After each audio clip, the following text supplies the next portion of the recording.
जय हिंद विद्यार्थी मित्रांनो, नमस्कार. मित्रांनो, कालच मुंबईचा पेपर झाला. भरपूर मुले बोलत आहेत का सर सोपा पेपर होता. मी स्वतः बघितलं, पेपर खूप सोपा होता. 7 ते 8 प्रश्न फक्त थोडेसे अवघड होते. बघा कसं असतंय, कधी-कधी सोपा पेपर असतो त्याच्यामध्ये जास्तीत जास्त सिली मिस्टेक होतात. तर भरपूर मुले विचारतात का सर मेरिट किती लागेल, काय लागू शकते? तर बघा मेरिट असं फिक्समध्ये तर कोणी सांगू शकत नाही आणि मेरिट लागणं सुद्धा थोडंसं अवघड आहे. तर एक थोडंसं थोडक्यात मी एक अंदाज तरी तुम्हाला सांगू शकतो. मागच्या वर्षी ओपनची मेरिट होती 134. यावर्षी ओपनची मेरिट 128 ते 130 दरम्यानमध्ये लागू शकते.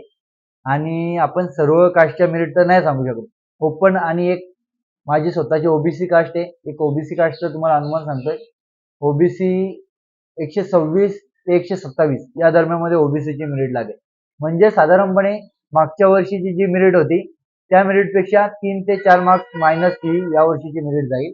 मी ठाण्याला सुद्धा असा अनुमान लावलं होतं. ठाण्याला 100% मी जसं म्हटलं होतं त्याप्रमाणे मेरिट 3 किंवा 4 मार्क्स कमी आली. तशी सुद्धा मुंबईला यावर्षी मेरिट कमी लागणार कारण की जागा सुद्धा वाढल्या होत्या आणि महत्त्वाचं म्हणजे एकाच 10 प्रमाण उचललेलं आहे. मागच्या भरतीला एकाच 15चं प्रमाण उचललं म्हणजे जी मुलं होती काही ती उडून गेलेत पेपरासाठी. तर ते बसले नव्हते पेपर देण्यासाठी म्हणून एकाच 10चं प्रमाण होता. त्याच्यामुळं मला 100% असं वाटतंय का मेरिट 3 ते 4 मार्क्स 100% कमी येणार. बघा आता तुम्हाला किती मार्क्स आहेत कमेंट बॉक्समध्ये कमेंट करा. चला भेटूया पुढील व्हिडिओमध्ये. जय हिंद.